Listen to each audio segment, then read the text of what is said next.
Cuando el cielo se desplomó aquella noche de octubre, una viuda con 6 hijos fue arrastrada por la desesperación hasta el lugar que toda la aldea había jurado nunca pisar.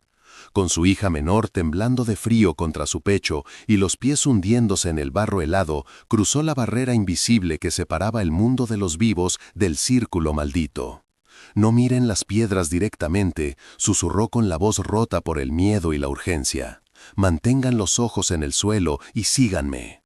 Pero lo que descubrió en el centro de aquel círculo antiguo, bajo la tierra que nadie se atrevía a tocar, no eran espíritus ni maldiciones. Era algo mucho más oscuro, mucho más real, y lo que encontró esa noche jamás volvería a ser enterrado en el olvido. ¿Alguna vez has sentido que un lugar te observa? ¿Que las piedras mismas guardan secretos que no deberían ser descubiertos? Responde con un sí o un no en los comentarios, porque lo que estás a punto de escuchar podría cambiar la forma en que ves los lugares antiguos para siempre. El agua caía sin piedad en aquella tarde de 1892, convirtiendo los caminos de tierra del Valle de Extremadura en ríos de lodo espeso que arrastraban todo a su paso. El cielo sobre la aldea de Piedralba se había tornado negro como el carbón, un color que presagiaba no solo tormenta, sino desgracia. Eran apenas las 5 de la tarde, pero la oscuridad había devorado el día como si la noche hubiera llegado con horas de anticipación. Isabel apretaba contra su cuerpo a la pequeña Lucía, cuya piel ardía con una fiebre que parecía consumirla desde adentro. Un calor seco y peligroso que contrastaba cruelmente con el frío del aguacero que azotaba sin clemencia. Sus otros 5 hijos, Tomás el mayor de apenas 12 años, las gemelas de 9 y los 2 pequeños de 7 y 5, se aferraban a sus faldas como náufragos a una tabla en medio de la tormenta. Iban descalzos, sus pies manchados de barro hasta las rodillas, sus ropas raídas empapadas hasta los huesos. El sonido del portón de madera cerrándose a sus espaldas había sido más ensordecedor que cualquier trueno. Hacía menos de 2 horas, su cuñado don Rodrigo Valverde, un hombre de mirada dura y corazón más árido que las tierras que poseía, había pronunciado su sentencia con una frialdad que cortaba más profundo que el viento helado. La compasión tiene su límite, Isabel. Su voz había sido plana, desprovista de cualquier emoción humana. Las tierras son para quien las trabaja, no para viudas con bocas que alimentar. Rodrigo había heredado las propiedades tras la muerte de su hermano, el esposo de Isabel, y con ellas había heredado también el poder absoluto sobre quién vivía bajo su techo y quién perecía en la intemperie. Para él, Isabel y sus 6 hijos no eran más que cargas inútiles que restaban a sus ganancias, bocas que consumían sin producir. El aire olía a tierra removida, a paja podrida y a la desesperanza amarga que se pega a la piel como una segunda capa. Los hombres de Rodrigo, con esa cobardía de quien obedece lo injusto sin cuestionar, habían arrojado sus escasas pertenencias al lodazal con una eficiencia brutal y mecánica. El viejo catre matrimonial con las patas rotas, la olla de hierro abollada que había pertenecido a su madre, los zapatos remendados de Tomás, el único baúl de madera que guardaba la camisa de bodas de su difunto esposo. Todo yacía ahora en un montículo miserable bajo el diluvio, hundiéndose lentamente en el fango que todo lo devoraba sin distinción. Isabel observó cómo la puerta de lo que había sido su hogar durante 13 años se cerraba definitivamente. El golpe de la madera contra el marco resonó como una sentencia final, una bofetada que dolía más que el viento cortante que se filtraba a través de sus ropas empapadas. Se quedaron allí parados como estatuas de barro, un grupo trágico inmóvil bajo el aguacero implacable, mirando la puerta cerrada con los ojos vacíos del shock. Los niños no lloraban porque el horror los había dejado mudos, congelados. Solo temblaban con esos espasmos involuntarios y cortos que preceden a la hipotermia mortal. Isabel sintió la tos seca de Lucía vibrar contra su propio pecho, un sonido hueco y frágil como el cristal a punto de romperse. Supo entonces, con esa certeza absoluta que solo una madre puede tener, que la niña no sobreviviría la noche a la intemperie. La fiebre la estaba devorando desde dentro, mientras la lluvia la atacaba desde fuera. Una pinza mortal que no dejaba escapatoria. Debía moverse inmediatamente. No había tiempo para el duelo por el hogar perdido, solo para la urgencia desesperada de la vida que se le escapaba entre los brazos. Agarró la mano helada de Tomás, quien a sus 12 años intentaba mantener una compostura de hombre adulto que no le correspondía. «Mamá, ¿a dónde vamos?», susurró el niño, su voz rota por el castañeteo incontrolable de sus dientes. Isabel no tenía respuesta que dar, porque no la había. Miró alrededor, hacia el valle que se oscurecía rápidamente, hacia las luces débiles y amarillentas de las otras casas de campesinos, pero sabía con una certeza amarga que ninguna puerta se abriría para ellos. El miedo a don Rodrigo era más denso y penetrante que la niebla que bajaba de las colinas cubiertas de encinas. Estaban completamente solos en un mundo que les había dado la espalda. Sin rumbo claro, Isabel comenzó a caminar alejándose de la aldea, subiendo por el sendero que la lluvia había convertido en un torrente de lodo resbaladizo. Cada paso era un esfuerzo monumental contra la gravedad y el cansancio. El lodo succionaba sus pies descalzos con una fuerza casi viva, y el peso de Lucía parecía duplicarse con cada metro recorrido.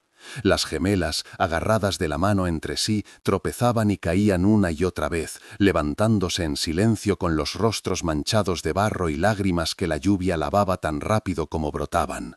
Los dos pequeños se aferraban a las faldas de su madre, sus manitas heladas como garras desesperadas.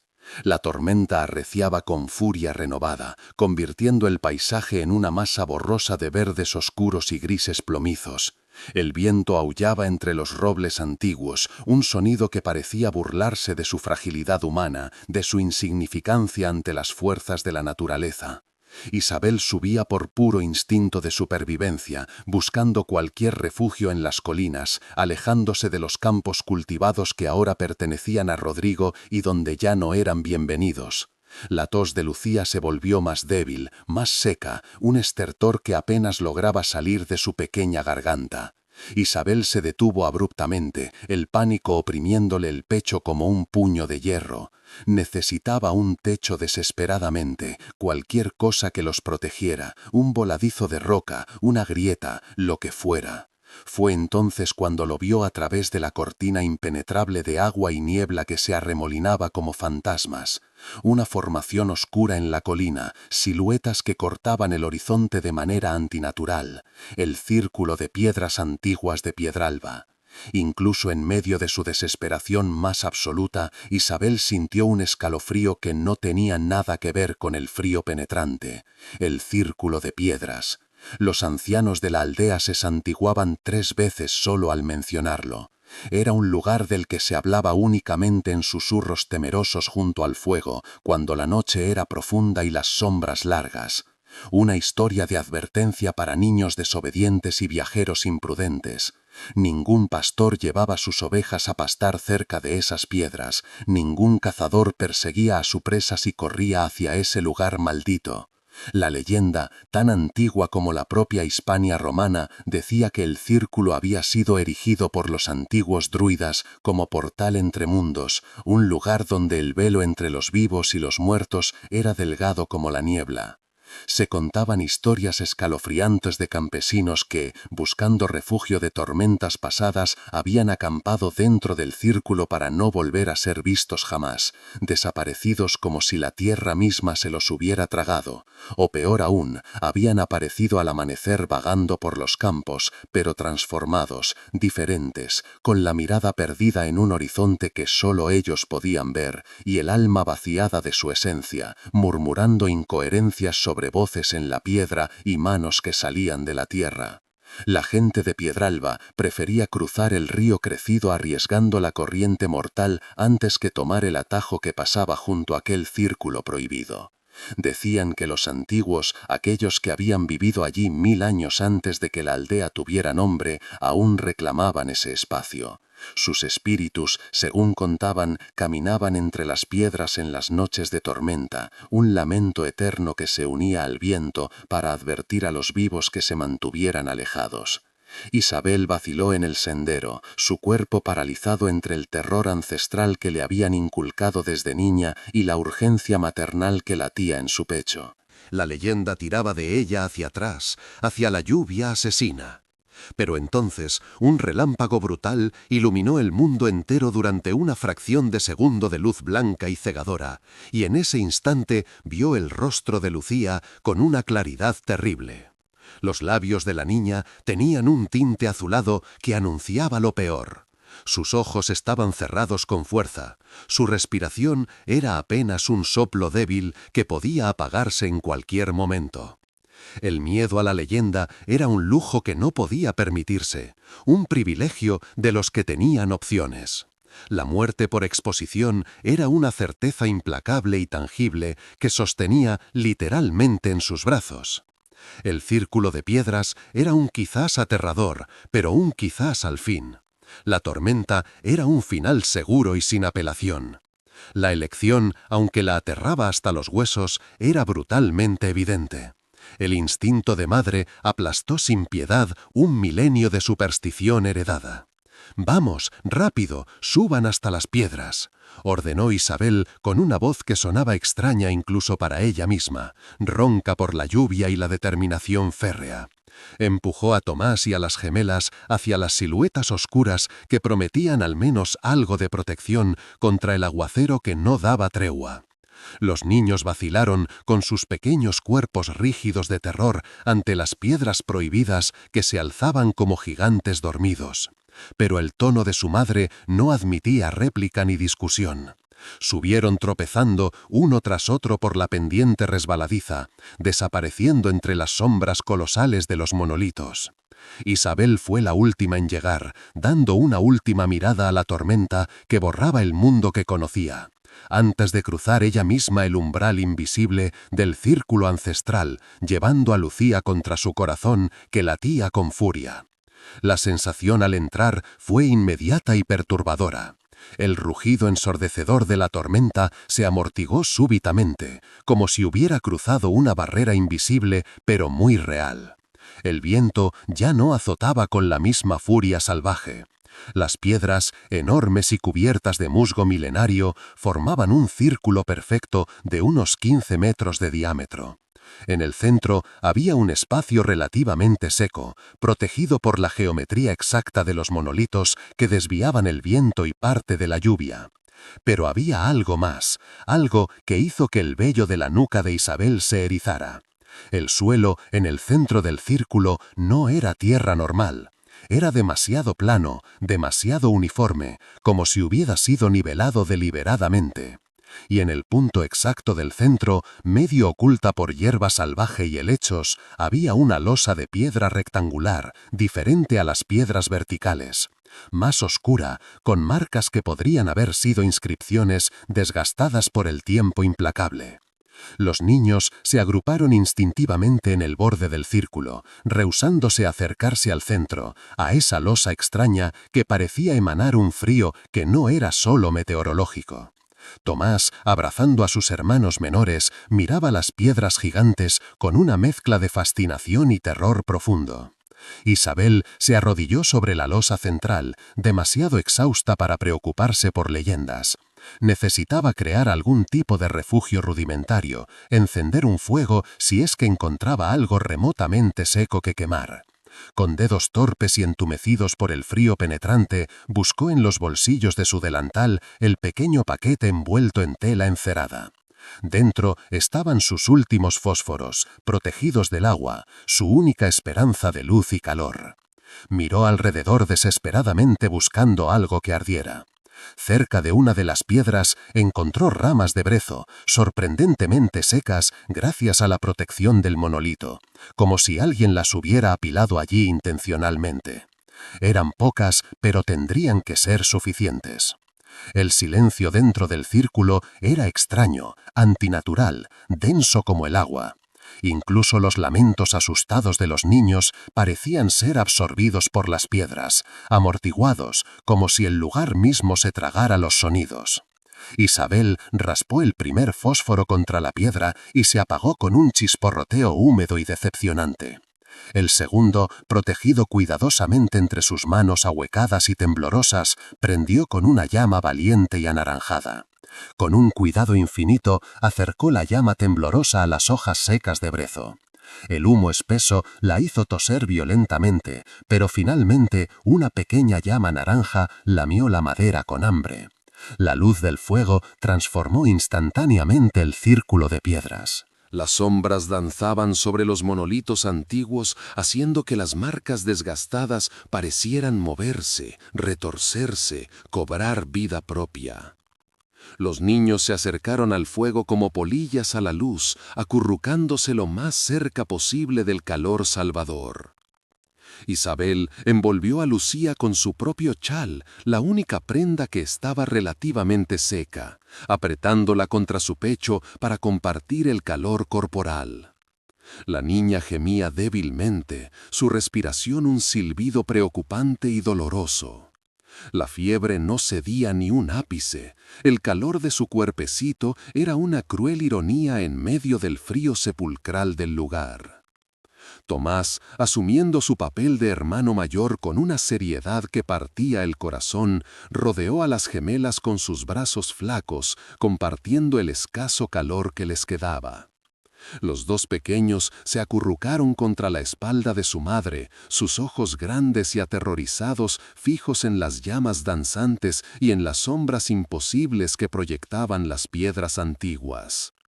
Por un momento existió solo el crepitar del fuego de brezo, el siseo ocasional de una gota de lluvia que alcanzaba las llamas, la forma en que las piedras del círculo parecían absorber y devolver el eco de cada chispa con un retraso apenas perceptible pero inquietante.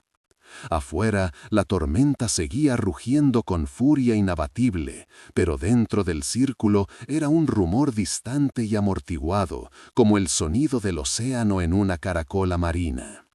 Isabel cerró los ojos pesadamente durante apenas un segundo, robando un instante de paz imposible en medio del desastre. Había un olor extraño en el aire, algo que no había notado al principio por la urgencia. No era el olor limpio de la piedra mojada o el humo del brezo. Era algo más antiguo, más profundo, como a tierra removida hace mucho tiempo, a metal oxidado y a incienso rancio. Se mezclaba con el humo del fuego, creando una combinación que mareaba ligeramente. Escuchó la respiración irregular de sus hijos, entrecortada por el miedo y el frío residual, pero era la respiración de los vivos al fin y al cabo. Quizás la leyenda era solo eso después de todo, pensó con un optimismo desesperado, una historia para asustar a los niños y mantenerlos alejados de un lugar peligroso por razones más mundanas. Fue entonces, justo cuando ese pensamiento reconfortante comenzaba a formarse, cuando lo sintieron. No fue un sonido exactamente, fue una vibración que venía desde abajo, desde la losa sobre la que Isabel estaba arrodillada. Un temblor leve pero inequívoco, rítmico, como un latido profundo y lento que emanaba de las entrañas mismas de la tierra.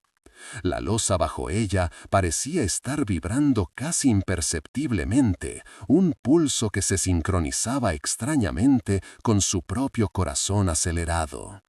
Isabel apartó instintivamente las manos de la piedra como si quemara. Los niños también lo sintieron porque todos se quedaron completamente inmóviles, congelados en una quietud antinatural. Tomás la miraba con los ojos desorbitados reflejando el fuego y algo más, un terror primordial. «Mamá», susurró con la voz quebrándose, «la piedra está respirando». Isabel iba a decirle que eran imaginaciones, que era el cansancio jugándole malas pasadas, pero entonces el fuego parpadeó de una manera extraña, como si una corriente de aire hubiera venido no de los lados, sino de abajo, desde la losa misma. Y con esa corriente de aire llegó ese olor de nuevo, más fuerte ahora, inconfundible. No era natural, era el olor de un lugar cerrado durante mucho tiempo, de humedad antigua y de algo más que no podía identificar, pero que le erizaba la piel. Algo se movió en la periferia de su visión. Isabel giró la cabeza bruscamente hacia una de las piedras grandes del círculo. Por un segundo, apenas un parpadeo, le pareció ver una figura de pie junto al monolito, una silueta oscura que no debería estar allí. Pero cuando enfocó la mirada directamente, no había nada, solo la piedra cubierta de musgo goteando agua. El corazón le latía ahora con tanta fuerza que le dolía físicamente el pecho. Se está imaginando cosas, se dijo a sí misma con firmeza. Es el agotamiento, el miedo, la desesperación jugando con su mente exhausta. Pero entonces Tomás extendió un brazo tembloroso señalando hacia la losa central con el dedo. «Mamá, mira», susurró con un hilo de voz apenas audible. «Allí, en las marcas». Isabel siguió la dirección de su dedo con la mirada reacia. Las marcas en la losa que había pensado que eran meras inscripciones desgastadas por el tiempo, ahora eran claramente visibles a la luz danzante del fuego.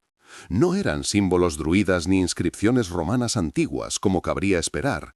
Eran letras en castellano antiguo, pero perfectamente legibles para quien supiera leer.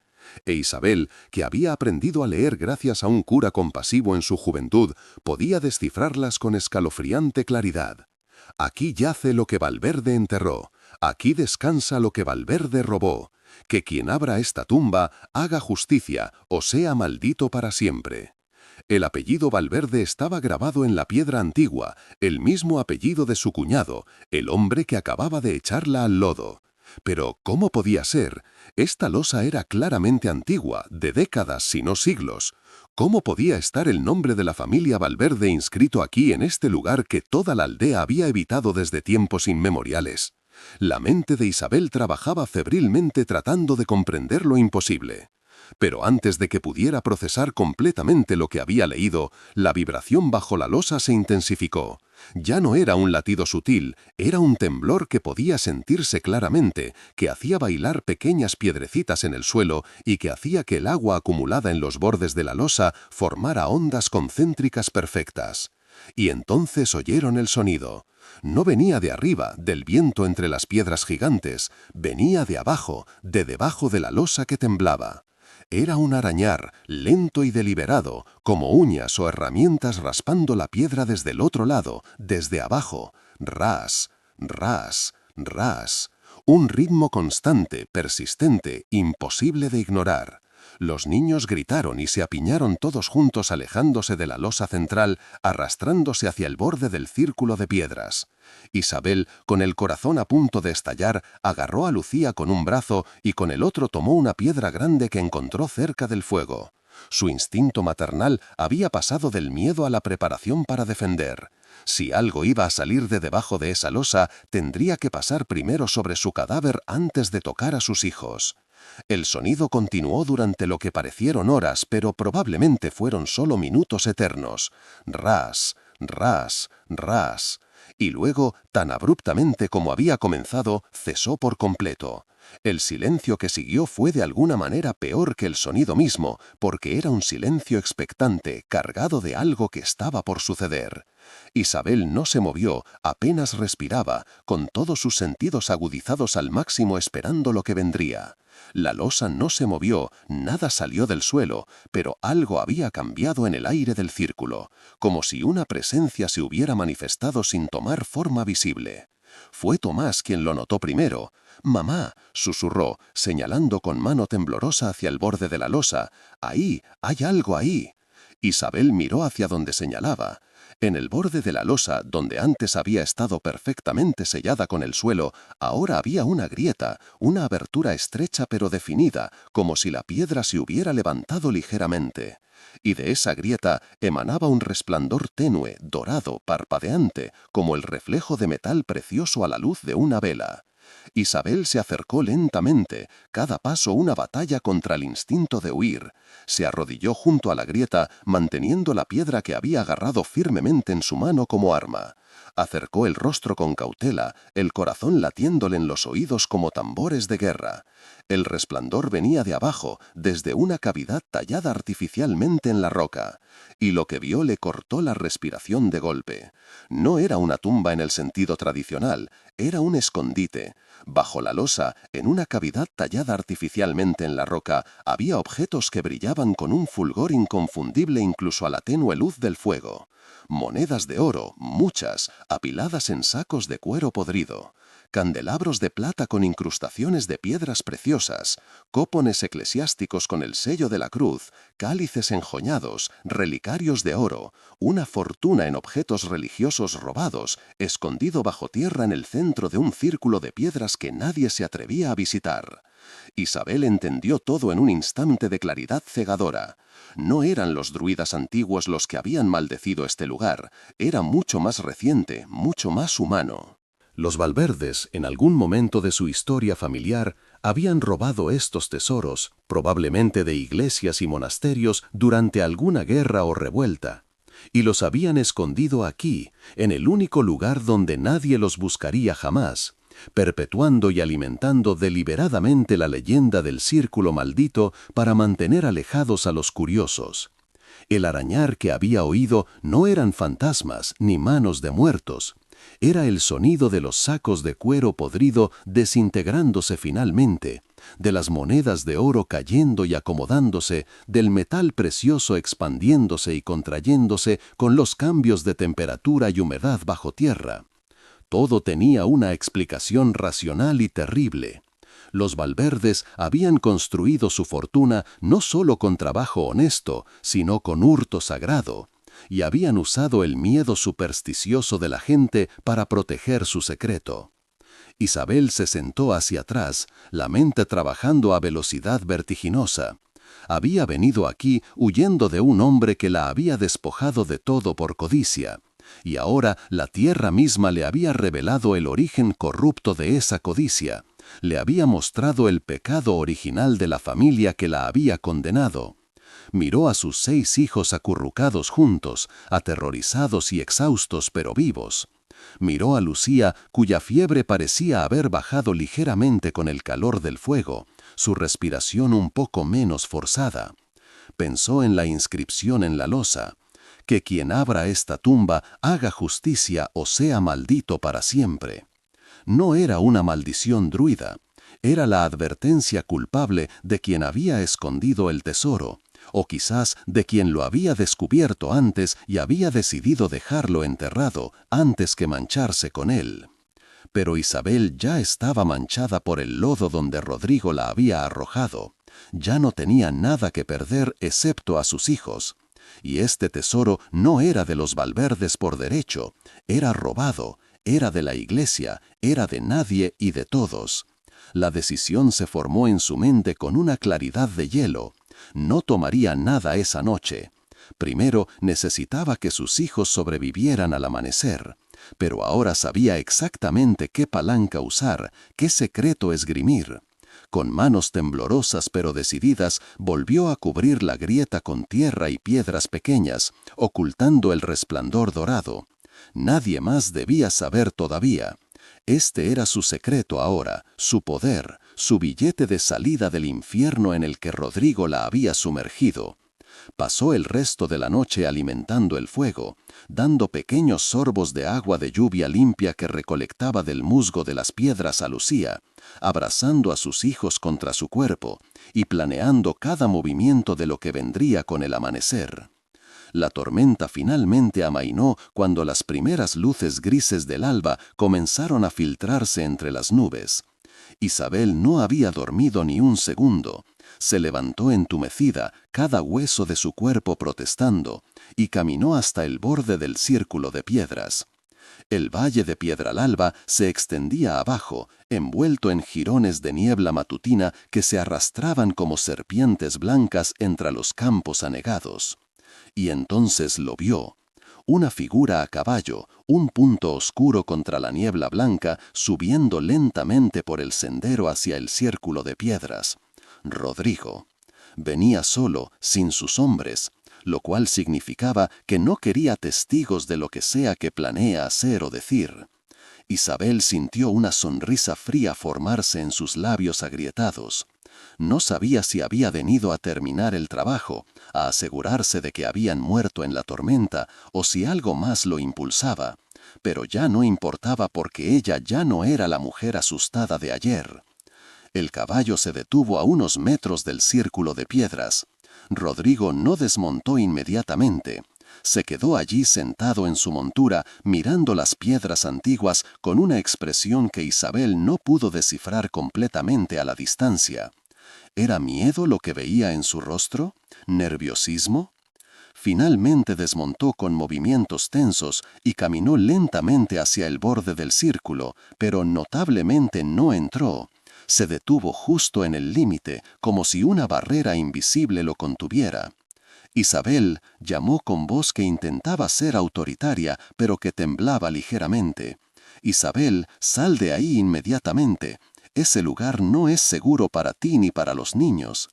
Isabel no se movió de su posición junto a los monolitos, simplemente lo miró en silencio, dejando que el peso de ese silencio hiciera su trabajo. «Es interesante que te preocupe nuestra seguridad ahora, Rodrigo», dijo finalmente con una voz que sonaba extrañamente calmada, casi amable, lo cual lo desconcertó visiblemente. «Ayer no parecías muy preocupado cuando nos echaste bajo la tormenta». Rodrigo apretó la mandíbula, claramente luchando con algo internamente. «Eso fue necesario», comenzó, pero las palabras sonaron huecas incluso para él. «La hacienda no puede sostener a todos. Es un asunto de economía, de supervivencia». «¿De supervivencia?», repitió Isabel con un tono que ahora tenía un filo cortante. «¿De supervivencia o de codicia? Porque he descubierto algo interesante esta noche en este círculo maldito que tanto te aterra. He descubierto de dónde viene realmente la fortuna de los Valverde». El cambio en Rodrigo fue instantáneo y dramático. Su rostro, ya pálido por la mañana fría, se volvió del color de la ceniza. Sus ojos se agrandaron con un pánico apenas contenido y dio un paso involuntario hacia atrás como si ella hubiera sacado un cuchillo. Tú no sabes de qué hablas», tartamudeó con toda la autoridad drenada de su voz. «No has encontrado nada. Ese lugar solo tiene piedras viejas y leyendas estúpidas». La desesperación en su negación era una confesión estruendosa.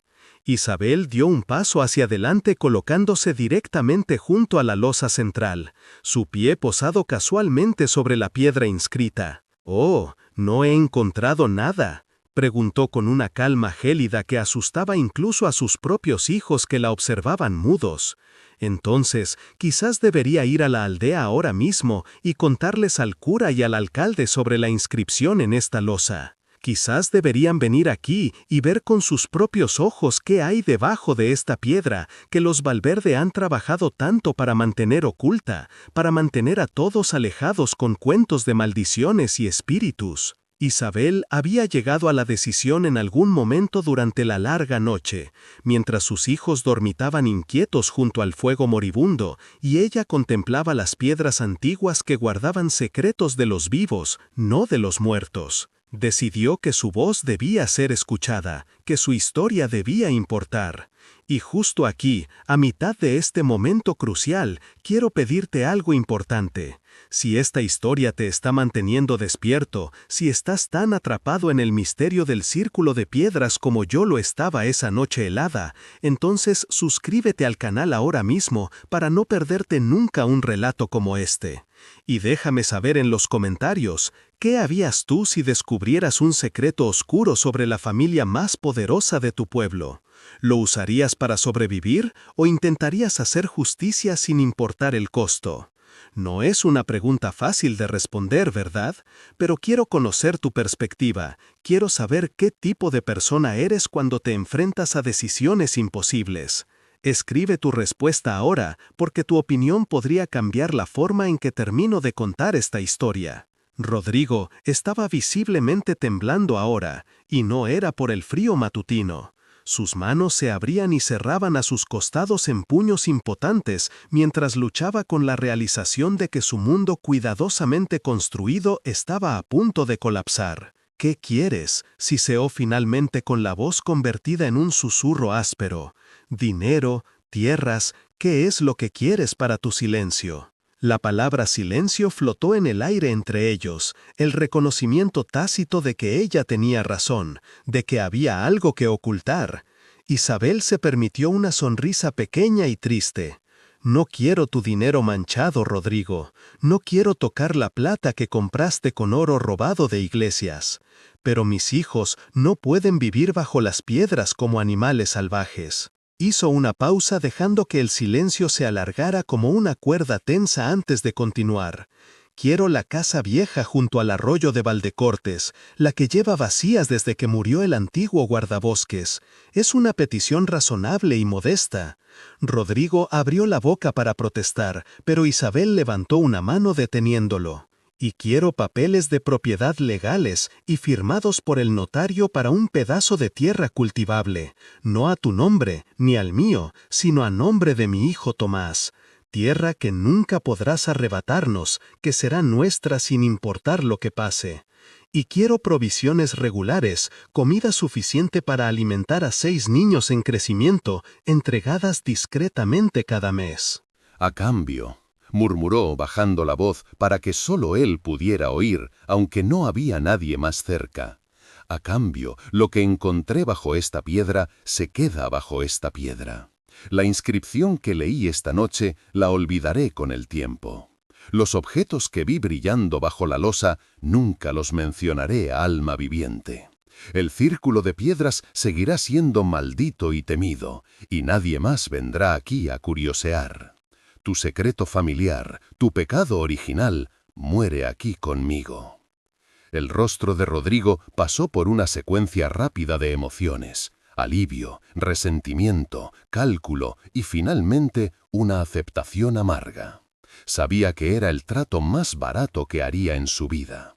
Una casa modesta y un pedazo de tierra a cambio de mantener enterrado un escándalo que destruiría no solo su reputación, sino potencialmente resultaría en la confiscación de todas las propiedades de los Valverde por parte de la Iglesia y la Corona. Tesoros robados de instituciones religiosas eran crímenes que ni siquiera el tiempo podía absolver completamente. Asintió una vez, un movimiento brusco y lleno de resentimiento. La casa es tuya, graznó con la voz rota por la derrota. Y la tierra.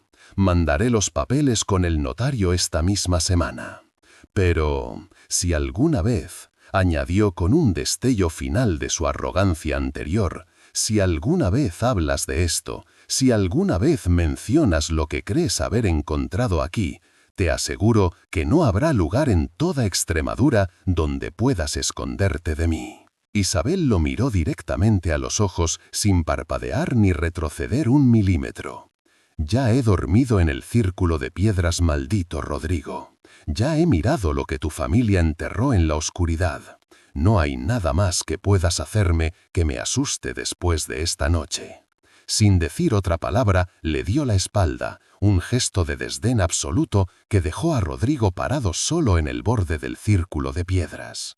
Isabel regresó junto al fuego casi apagado, donde sus 6 hijos la observaban con una mezcla de asombro y confusión en sus rostros sucios y agotados.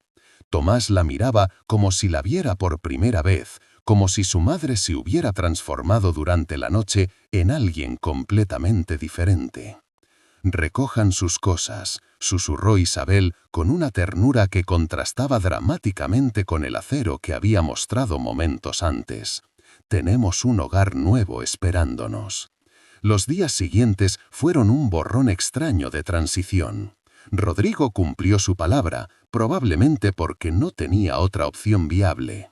La casa junto a la arroya de Valdecortes, aunque modesta y necesitaba reparaciones, tenía un techo sólido que no goteaba, 4 paredes completas y una chimenea que funcionaba.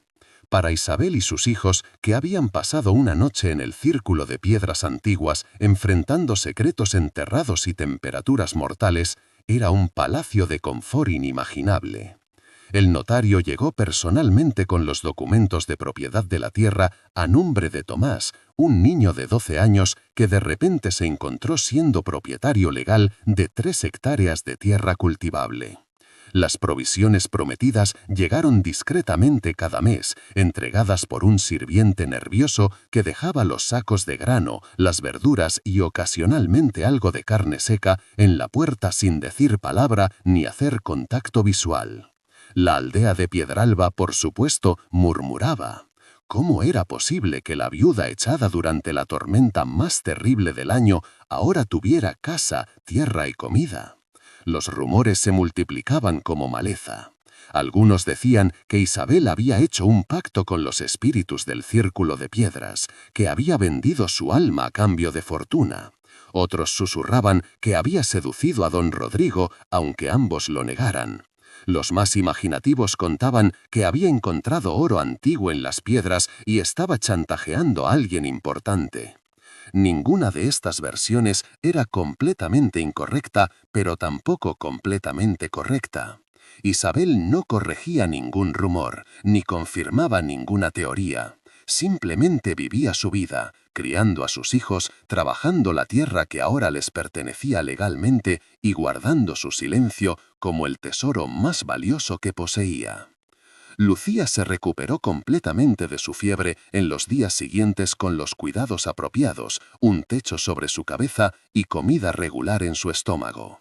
Tomás creció en los años siguientes hasta convertirse en un joven granjero competente, siempre consciente de que la tierra bajo sus pies había sido comprada con un secreto que su madre guardaba celosamente.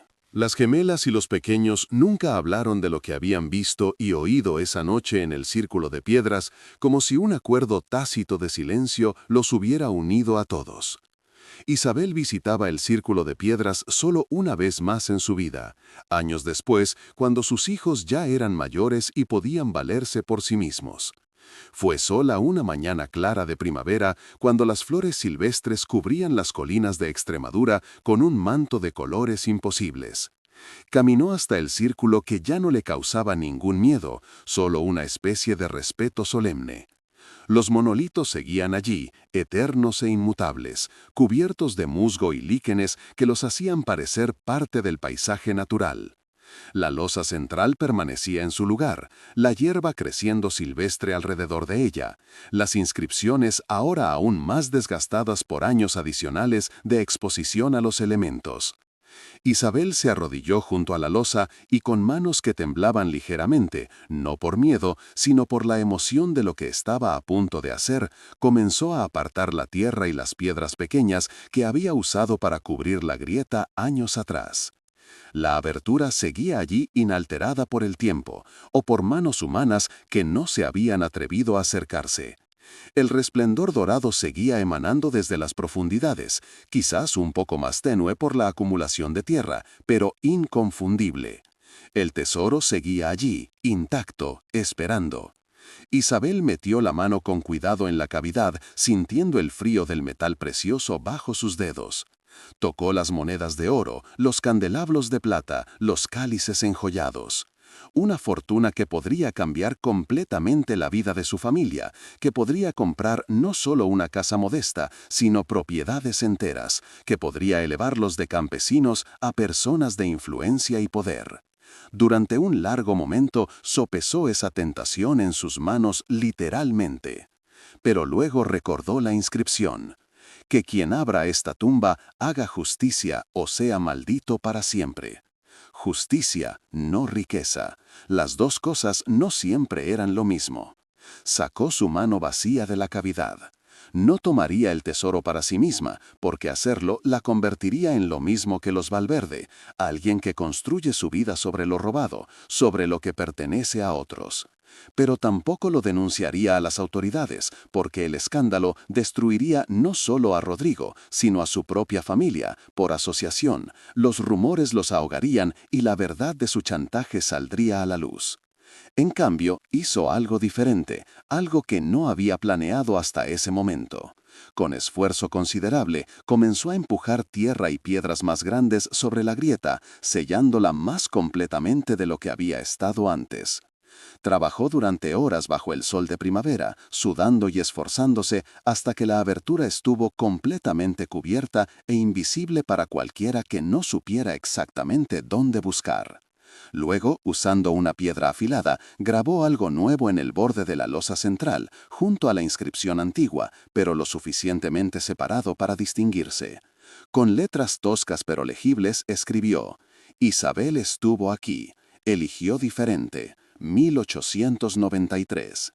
Era su marca, su testimonio silencioso de que había tenido el poder y había elegido no usarlo completamente, no para enriquecerse, sino solo para sobrevivir, solo para proteger a sus hijos. Era su forma de decirle a quien quiera que encontrara este lugar en el futuro, si es que alguien lo hacía, que había opciones, incluso en la desesperación más absoluta. Cuando terminó, Isabel se levantó con las rodillas dolidas y las manos sucias de tierra. Miró el círculo de piedras una última vez, las siluetas oscuras de los monolitos contra el cielo azul de primavera, y sintió una paz extraña y profunda. No era la paz de la riqueza ni del poder, era algo más simple y más valioso. Era la paz de quien había sobrevivido a la peor tormenta de su vida sin perder su humanidad en el proceso. Caminó de regreso a su casa junto al arroyo, donde sus hijos la esperaban. Tomás estaba trabajando la tierra con el arado, que habían comprado con el producto de su primera cosecha. Las gemelas cuidaban el pequeño huerto de verduras. Los pequeños jugaban cerca del arroyo, sus risas claras como campanas en el aire limpio de la mañana. Lucía, ahora una niña saludable de 8 años, corría entre ellos con la energía inagotable de quien había vencido a la muerte en aquella noche terrible en el círculo de piedras. Isabel nunca volvió al círculo después de ese día. No necesitaba hacerlo. Había cerrado ese capítulo de su vida de la única manera que tenía sentido para ella, con dignidad y con una elección consciente de no repetir los errores de aquellos que la habían herido. Los años pasaron y la historia de la viuda que sobrevivió a la noche en el círculo maldito se convirtió en una leyenda local, pero como todas las leyendas, la verdad se distorsionó con cada repetición.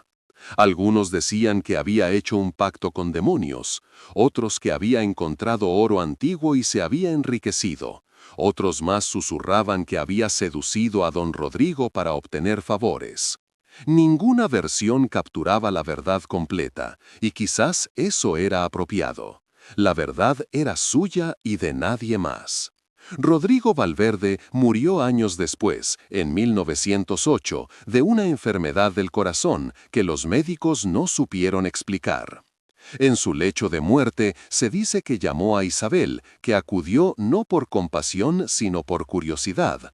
Las últimas palabras que intercambiaron quedaron entre ellos, pero quienes estaban fuera de la habitación juraron haber oído a Rodrigo suplicar: ¿Lo dejaste allí? ¿Todavía está allí? Y la respuesta de Isabel, firme y clara: donde debe estar, donde siempre debió quedarse. Después de su muerte, cuando se hizo el inventario de las propiedades de los Valverde, surgieron irregularidades financieras que nunca pudieron explicarse completamente. Parecía que la fortuna de la familia no era tan sólida como aparentaba, que mucho de su poder había sido una fachada construida sobre cimientos podridos. La hacienda eventualmente fue vendida, dividida entre varios compradores. La familia Valverde se dispersó, algunos miembros emigrando a Argentina, otros a Madrid, buscando comenzar de nuevo lejos del Valle de Piedralba, donde su nombre había perdido su lustre. Pero la casa de Isabel junto al arroyo de Valdecortes prosperó. Tomás se casó y tuvo sus propios hijos, quienes trabajaron la tierra que legalmente les pertenecía. Las gemelas se convirtieron en maestras de la escuela local, educando a generaciones de niños de Piedralba. Los pequeños encontraron sus propios caminos, uno como carpintero y otro como comerciante. Lucía, la niña que casi muere de fiebre aquella noche terrible, se convirtió en partera y curandera, dedicando su vida a salvar a otros niños como ella había sido salvada. Isabel vivió hasta los 73 años, una edad notable para alguien de su tiempo y circunstancias. En sus últimos días, rodeada de hijos, nietos y bisnietos, le preguntaron si había algún secreto que quisiera compartir antes de partir, alguna sabiduría que quisiera transmitir. Ella sonrió con esos ojos que habían visto tanto, que habían llorado en el lodo y habían encontrado fortaleza en la piedra antigua, y dijo simplemente: «Aprendí que la supervivencia no requiere que te conviertas en aquellos que te hacen daño. Puedes tomar lo que necesitas para vivir sin tomar todo lo que podrías tener. Esa es la diferencia entre justicia y venganza, entre vivir con dignidad y vivir con la maldición del oro robado en tu corazón». Sus palabras fueron recordadas y repetidas, aunque pocos entendieron completamente su significado profundo. El círculo de piedras antiguas de Piedralba permanece hasta hoy, todavía rodeado de leyendas, todavía evitado por la mayoría de los habitantes locales, que prefieren no tentar al destino. Los turistas ocasionalmente lo visitan, fotografiando los monolitos cubiertos de musgo, preguntándose sobre los antiguos que los erigieron, sin sospechar que la verdadera historia del círculo no tiene miles de años, sino apenas poco más de un siglo. La losa central sigue allí, sus inscripciones casi borradas completamente por el tiempo y los elementos. Pocas personas se agachan lo suficiente para leer las palabras desgastadas, y aún menos notan la segunda inscripción, más pequeña, la que dice: «Isabel estuvo aquí. Eligió diferente. 1893». Y debajo de esa losa, sellada por tierra y piedras que una madre valiente colocó allí con sus propias manos, el tesoro robado de los Valverde sigue esperando, brillando inútilmente en la oscuridad, un monumento no a la riqueza, sino al precio moral que algunos están dispuestos a pagar por ella y que otros se niegan a pagar sin importar cuán desesperadas sean sus circunstancias. La historia de Isabel no es la historia de una mujer que encontró un tesoro y se hizo rica. Es la historia de una mujer que encontró algo mucho más valioso, encontró su propia fuerza, su propia voz y su propia capacidad de elegir quién quería ser, incluso cuando el mundo la había despojado de todo lo demás. Es la historia de una madre que protegió a sus hijos no solo dándoles comida y techo, sino enseñándoles con su ejemplo que hay líneas que no se deben cruzar, que hay fortunas que no valen la pena tomar, que hay maldiciones peores que la pobreza. Y si alguna vez vuelves a pasar por el Valle de Extremadura, por las colinas cerca de un pueblo que quizás ya no se llama Piedralba, y ves un círculo de piedras antiguas cubiertas de musgo en la cima de una colina, acércate si te atreves. Busca la losa en el centro, lee las inscripciones si todavía son visibles. Y recuerda que los lugares más malditos no son aquellos donde duermen los antiguos, sino aquellos donde los vivos enterraron sus secretos más oscuros. Y con esto llegamos al final de esta historia extraordinaria que nos hace reflexionar sobre las decisiones que tomamos cuando la vida nos pone contra la pared. Si este relato te conmovió, si sentiste cada momento de desesperación y triunfo de Isabel, entonces te pido desde el corazón que te suscribas a este canal ahora mismo. No es solo un clic, es tu forma de decir que estas historias importan, que las lecciones de valentía y dignidad que compartimos aquí tienen valor en tu vida. Y ahora quiero escucharte a ti, porque esta comunidad no es solo mía, es nuestra. Cuéntame en los comentarios, ¿has tenido que tomar alguna vez una decisión difícil entre lo que podrías tener y lo que deberías hacer? ¿Qué aprendiste de la historia de Isabel? ¿Te identificaste con su lucha o harías algo diferente en su lugar? Comparte tu historia con nosotros porque cada experiencia que compartes enriquece a toda esta familia que estamos construyendo juntos. No olvides compartir este video con alguien que necesite escuchar que la dignidad vale más que cualquier tesoro. Nos vemos en el próximo relato, donde seguiremos descubriendo las historias que el tiempo intentó enterrar, pero que merecen ser contadas.